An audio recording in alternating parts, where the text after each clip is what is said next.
Hello, Cash Flow Veterans. This is John Payne coming at you for the Cash Flow Veteran podcast. This month has been a pretty fun month for me, being able to reconnect with a lot of people for real estate investing, which is one of my favorite topics. I was so happy to get my real estate mentors on. That was pretty exciting as well. But then, obviously it's a topic that I think a lot of people end up thinking about. And I know that, my wife and I became accidental landlords, but it's one of those things that you deal with the situation that you got and you just start moving forward with it. And I found out that I was much more interested in it than I thought I would be.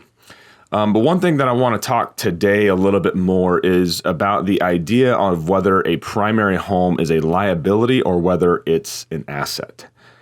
And there's different schools of thought on this, and I'm going to tell you kind of where I fall on it. But let's go ahead and get into Cash Flow Veteran Podcast episode number 15. So, is a primary home a liability or an asset? So a fundamental question to ask is deciding, how you go about buying one of these and why you should. The comparison of whether you should rent or buy. This is one of the conversations. I always did a briefing when I was a ICBM instructor for a lot of the undergrads that were, coming out of their commissioning source and, brand spanking new second lieutenant, some first lieutenants coming through ICBM training. And I tried to make a distinction and do a briefing occasionally called, financial food for thought. And it was addressing some of these questions about what type of, with the new blended retirement system that was coming online, how would you make some of those decisions if you had to make, since they had to opt in at the time, what decision would they make? But also they constantly, one of the questions they asked would be, should I buy when I get up to that duty station or not? It was a question that I had when I went up there. And thankfully I had a little bit of a background with plenty of people that I'd already mentioned in some of the other podcasts to start really thinking about real estate investing, what I wanted to do. I wasn't in the right situation at the time. I was actually, when I was leaving California, I'd just gotten through a divorce from somebody that I married right out of college.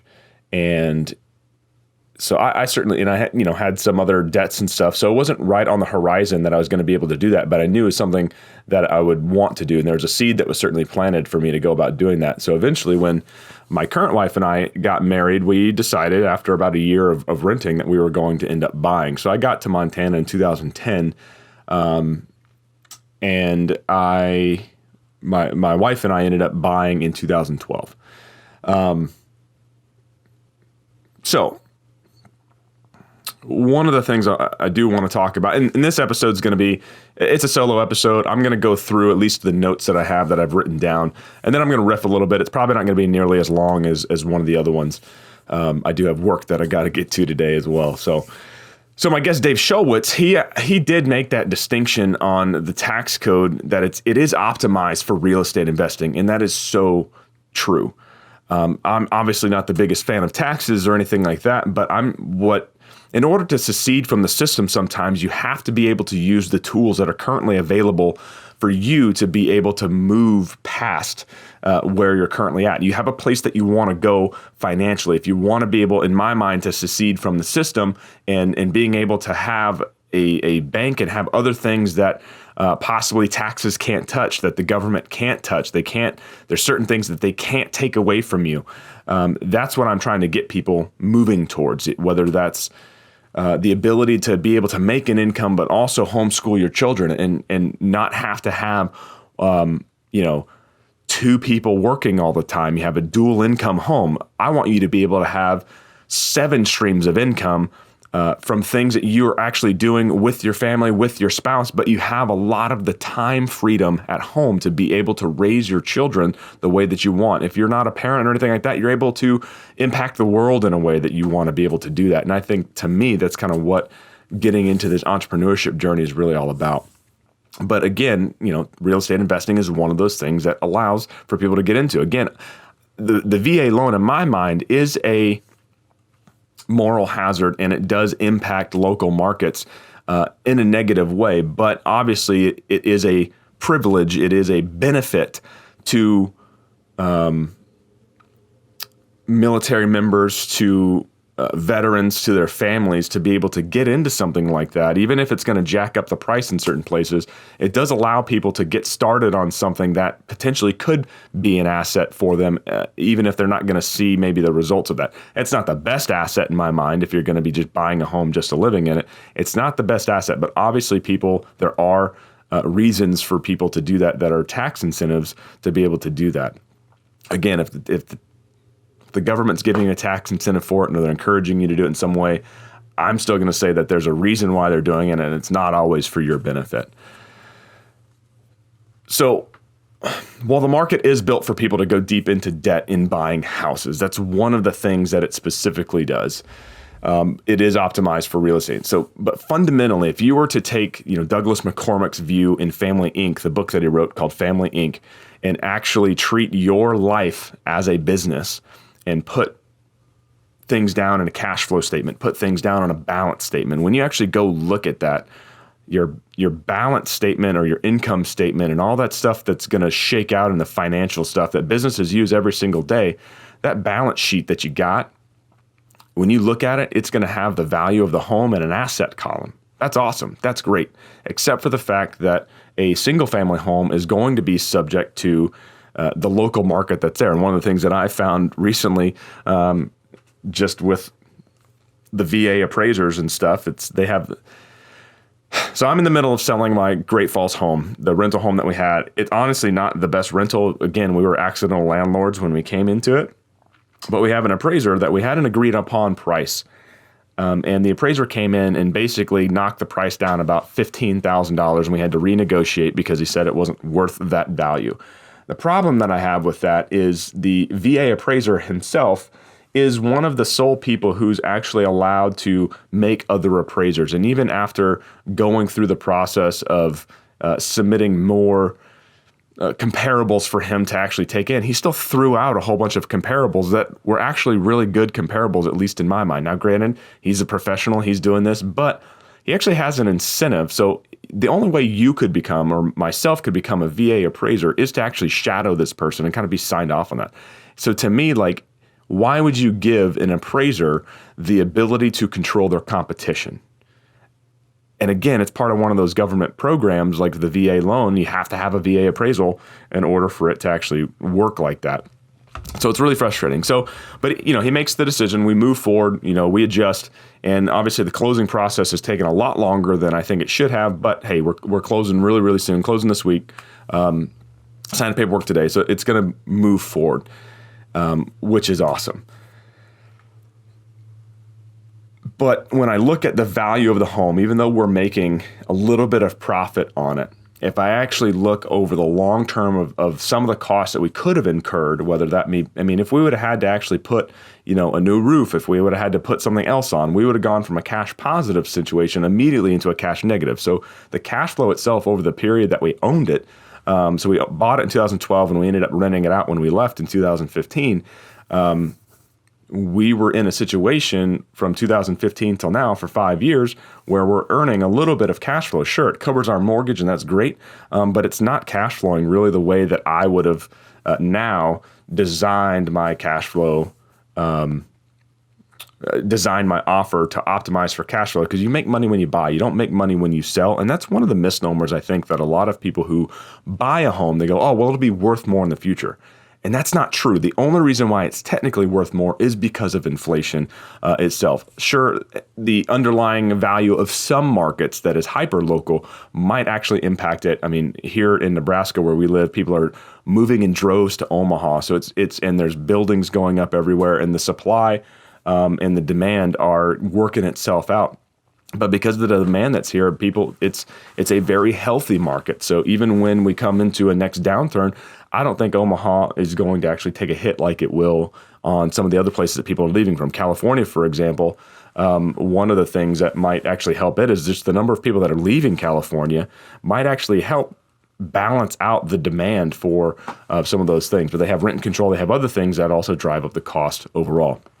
So again, what I want to go back to here is fundamentally understanding whether it's a liability or an asset. So if you get a VA loan at 100% and then you also have the VA fee on top of that, you're already sitting at 102.5% or 103% owing more than what it's currently worth. And so if it's only appreciating at 2% value, and you're paying a little bit, very, very little bit of that principal down, you're still kind of negative that first year. You still technically owe more on that house than what it's worth. And it might shake out in that next 2 year, the second or third year, where it's finally kind of adjusting a little bit. But again, that's according to the market. If your local market goes down, you're going to be upside down on your mortgage and may not be able to actually get out from underneath it unless you can find a way to pay off the negative and do that. And it's fundamentally the liability, because you look at the mortgage that's there and it doesn't take into the cost. And a lot of people just look at the mortgage itself and saying, here's the value of the home,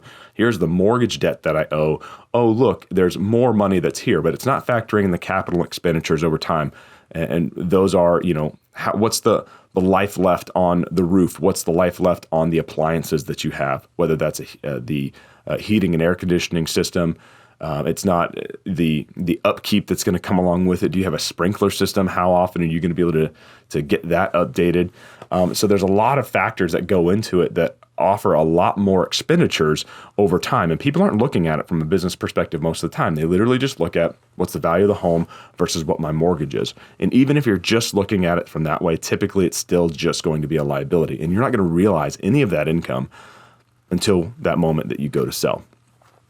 So again, fundamentally, I think, and this is kind of from Rich Dad Poor Dad, if you look at, is it putting money in your pocket? Is cash flow going into your pocket? Because cash is king. If you really want good investments, whether it's in the stock market or anywhere else, and you're putting your time into a new venture, it's going to take time to move, but you need the lifeblood of it to be moving. You need that cash flow to be coming in consistently, and to a point where your cash flow is more than the expenditure, more than your value of time. So if you're technically working and you make a certain percentage an hour, a certain dollar amount per hour, let's say it's $20 to $30 per hour, when you won't really be able to let something kind of take over. So you might have a passion project like I do with Cash Flow Veteran, where as it moves forward and I start earning more and more money from it and looking at how much money am I making per my labor, once it actually goes over and above what I'm currently doing, that's one of those times that you look at it and you go, okay, now is a time where I'm looking more positive towards the amount of time I'm spending here pays me more than what I'm currently doing. I wouldn't, jump ship right then. You still want to take a little bit more effort, because you want to take it into context of what your expenses are and all that other good stuff. And the same thing holds true for any cash flowing asset, again, with real estate. So a home that you live in as a primary home is not putting money back in your pocket. Some people want to say that it is an asset because it's going to appreciate over time. You're going to do some sweat equity, and that might be true to a degree, but those are all on future promises, and that's not what's currently going on today. What I want to know is it putting money in your pocket today? And for the most part, the answer is going to be no. To me, again, it is fundamentally a liability. People can argue with that. That's fine. One of the more accurate maybe ways I could say that is it's a decreasing liability with a growing upside, potentially. Again, it's one of those things that the answer is really, it depends. But you're starting out with a gigantic hole typically when you start there, unless you found a way to go ahead and leverage other people's money to net more money in your pocket and your bank account. Again, putting more cash flow today in your pocket, because cash today is better than cash tomorrow.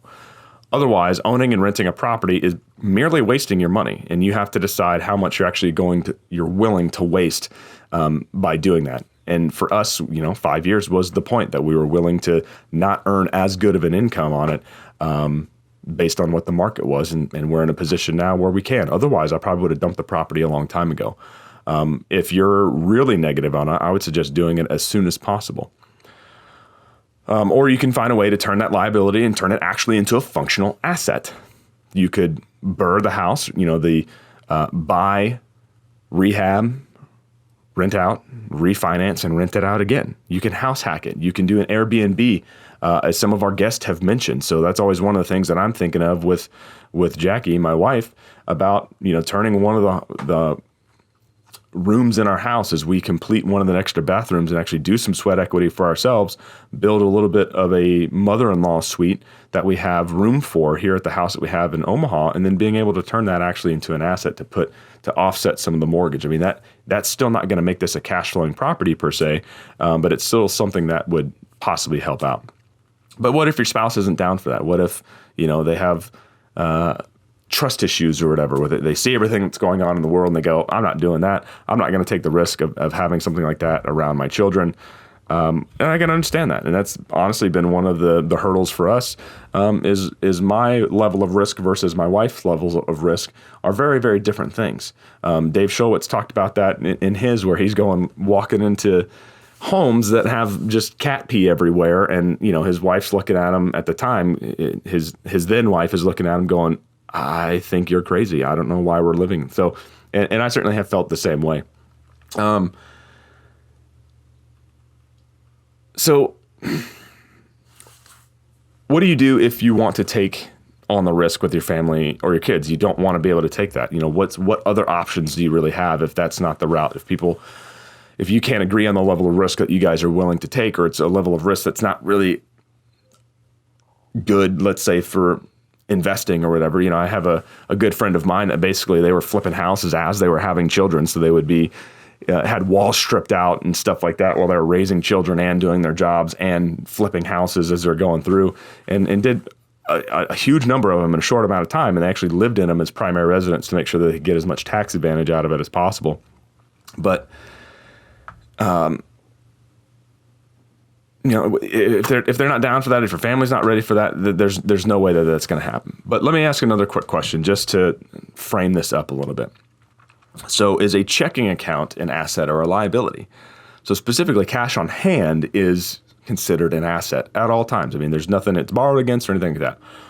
The one thing that I'll say about having a checking account is most people would technically consider it an asset, and it technically is. But one of the things when you give your money and you put it into a checking account is technically the money that you have in there is owned by the bank. There's not a whole lot of ways to really get around that, other than actually storing cash yourself, or having, maybe converting a lot of stuff to gold, and then basically having a money changing system where you can get cash kind of in your hand. But we're kind of moving towards more of a cashless society anyway. So it's going to be a little bit of a wash. And I don't know how many ways you're really going to be able to get away with it. But it's supposed to be kind of IOUs. Like, you have this money available in your account. You can use it whenever, pay your bills. So functionally, it is an asset. So again, cash on hand is certainly an asset. Your checking account holds that money as a function of exchange for in-market transaction. A home mortgage cannot do that. You cannot unlock a mortgage unless you go to sell, unless you refinance, unless you unlock a portion of it using a home equity line of credit. Typically in a second lien position, meaning you have a mortgage on it, and then you have another subset of home equity in the house that you can borrow against, basically. So while technically an owned home is a quote unquote asset, you have very little control over the value of the property, as it is more of a function of the market for where you currently live, though you can improve your home's value through sweat equity.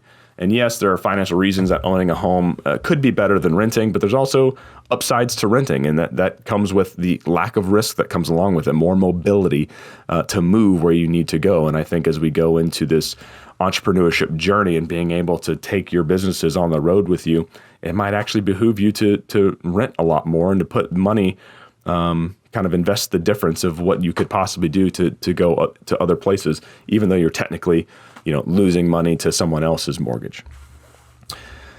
So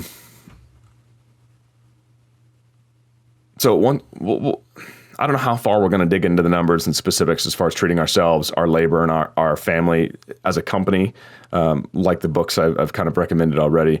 But we can see a home certainly has value, and technically is, the value of the home is in the asset column. It's just the mortgage forms the other side of the liability, and it's always in comparison to it. But a lot of times that also doesn't take into account, and people typically don't take into account how much maintenance and stuff you're going to have to do in capital expenditures over time. But it doesn't promise that future value. In fact, most homes depreciate in value over time, though it may seem that all prices have gone up. But again, that's a function of inflation, not necessarily a function of value over time. Typically, things that are built today are going to be technically less valuable tomorrow. Unless, you can do rent control, unless there's other things that you can have that's out there. And certainly certain cars, once they hit a certain point in their life, they're going to appreciate back in value. But again, it depends on what you bought at, because again, you make money when you buy. So consider the quality of homes basically built in pre-1960s versus like subsequent decades. So I can tell you that in the 1990s house, the one we had in California, in certain markets are not good properties as far as, at least in comparison to the quality of the builds that had happened, prior to 1960, prior to 1950. Even though it has knob and tube, it's really expensive to update and maintain. Some of those have very, very solid bones, a very solid structure overall. But they're not necessarily better houses. And they technically might have a little bit more of appreciating value, but the value itself of the home, depending on what neighborhood that it's in, how much demanded, is going to be all a function of the current market that's there. I could just tell you that homes built in the 90s are far less quality than the ones that are getting built today, and some of the ones that were built previously as well. So again, if inflation has more than anything else to do with the rise in prices, which doesn't necessarily correspond to a rise in value. What if you can access your home's equity in a way that's functionally made into an asset? So again, some people think, okay, home equity line of credit, sure, second lien position, I can use that in a way that maybe pays off debt, does debt consolidation, or you can be a total idiot and go buy boats and especially if you have a problem with like credit card debt and other stuff anyway, the last thing you should be doing with your home equity is buying other depreciating items such as cars or boats or other frivolous types of things when you have a whole bunch of debt. I'm not totally denigrating having some of that stuff, but those are the rewards of good financial behavior, at least in my mind.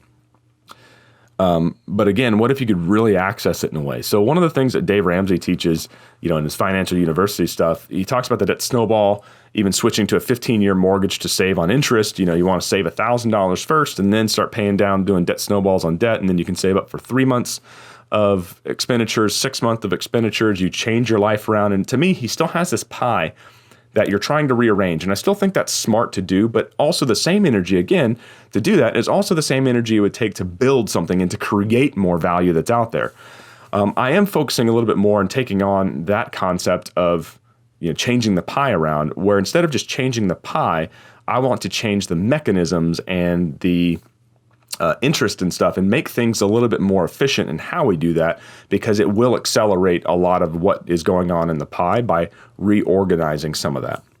And part of that is the infinite banking concept that plays into your ability to be able to do that and start building your own banking, recapturing all that interest that you're paying to other banks and recapturing it yourself, because you're going to finance things for yourself, because financing isn't necessarily bad. You just got to make sure that you know what you're doing with it. He also talks about taking a second job, and all these are good things. All these are great ideas, and I totally agree with them. I'm just saying there might be better ways to do this. And again, I don't think many of his ideas are wrong. I'm just offering an alternative. And one of the largest problems with personal finances today is the institutions that are segmenting your money. They're still putting your money in all these different places, whether it goes to the government, whether it goes into your mortgage, whether it goes into your bank, and they're basically able to isolate certain portions of your income and then charge interest on individual pieces of it. I mean, that's the way that business is done, but that's not how it has to be done if you can make different decisions. So, in fact, any strategy that's going to pay down or pay off debt, save, and eventually invest inherently means that you have to live below your means. There's no way around that. You have to create margin.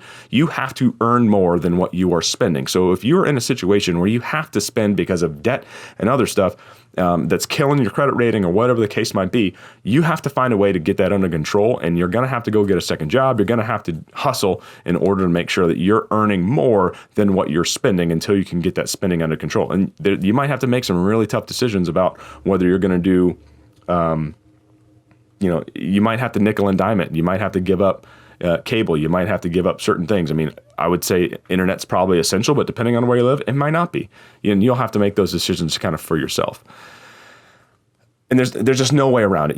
In order to be able to pay off stuff and really to save and invest, you have to make sure that you, as an individual, as treating yourself as a company, are a profitable company. You have to be able to make sure that you are earning more. You are earning profit in your personal life more than you have stuff going out the door. You have to make more than what you're spending. And again, you only have two options. You can either split up your current income differently and make hard choices, which I still think you should do, or make more money, or do both. So I'm suggesting that you can use tools and strategies that make it more effective in doing one and two.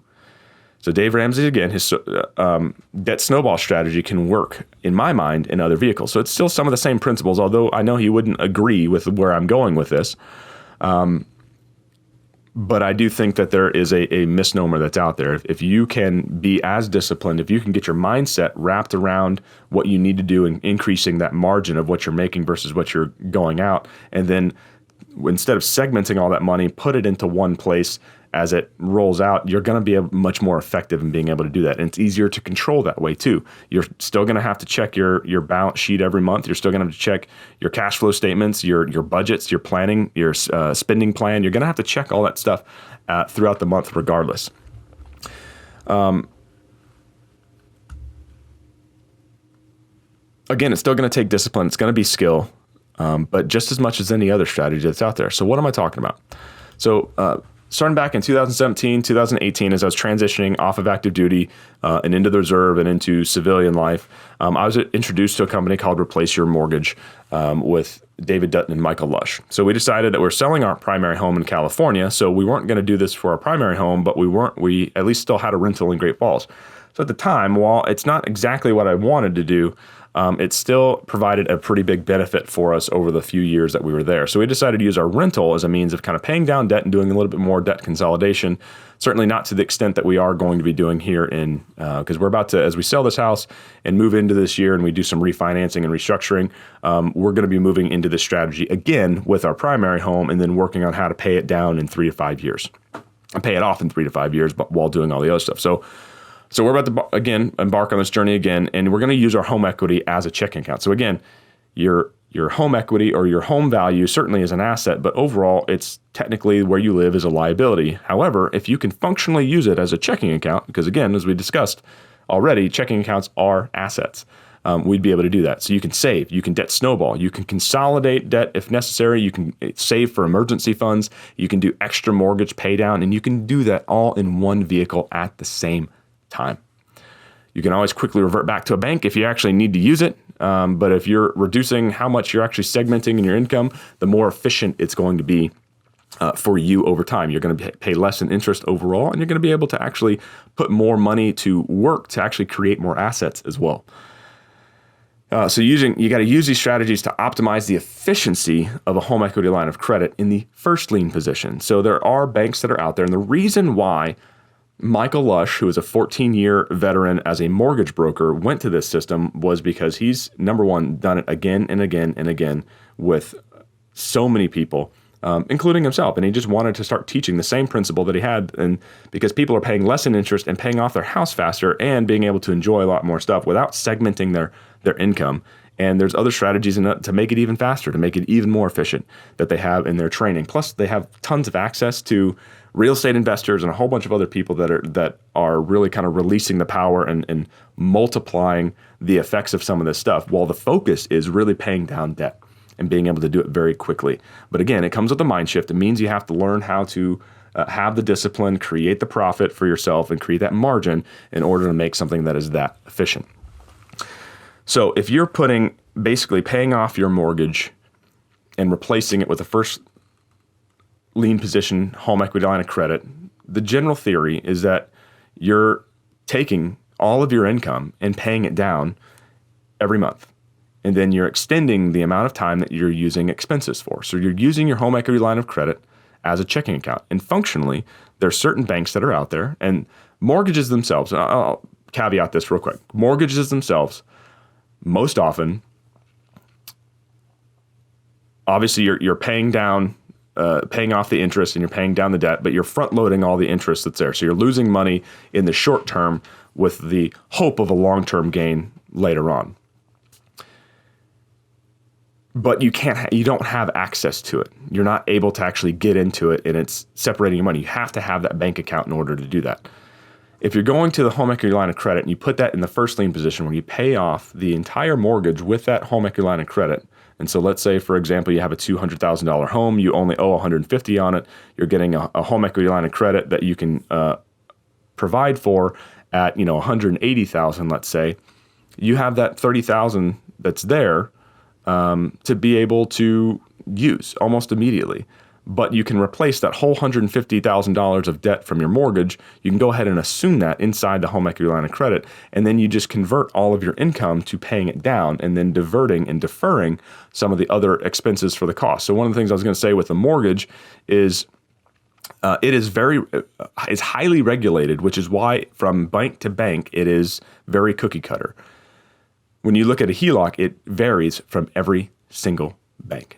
So one of the cool things about what Michael Lush has done, and I would say the army he's created of people like me and a lot of other folks that are out there that are employing the strategy, is you give them you give them the ability to be able to research a bank's policy on their own and find what works best. And there's some that are better than others, some that offer better deals for other people depending on what their credit score is and all that good stuff.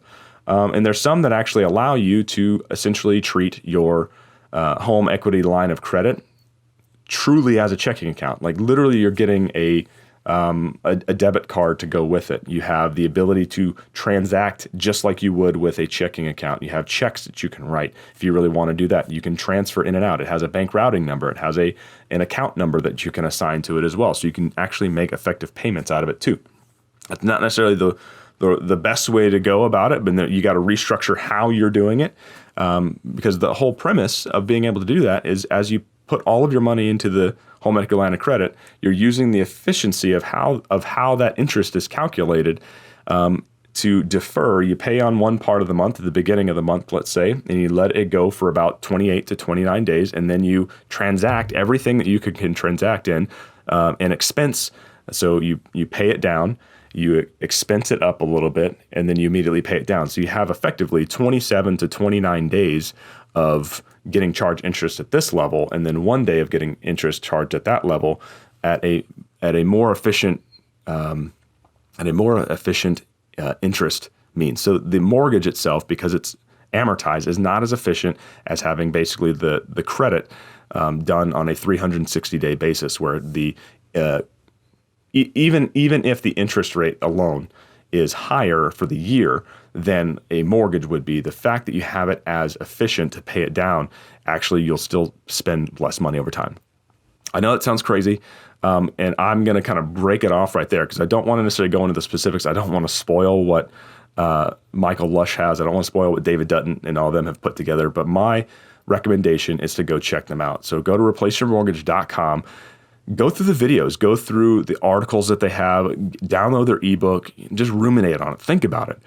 And the videos themselves only take, I think, 30 to 40 minutes. It's a series of videos that they have. Just go through that and educate yourself and ask the question.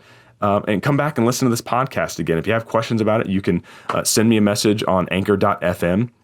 Cashflow Veteran, or you can simply send me an email through Cashflow Veteran website, cashflowveteran@gmail.com. You can just send me a quick email.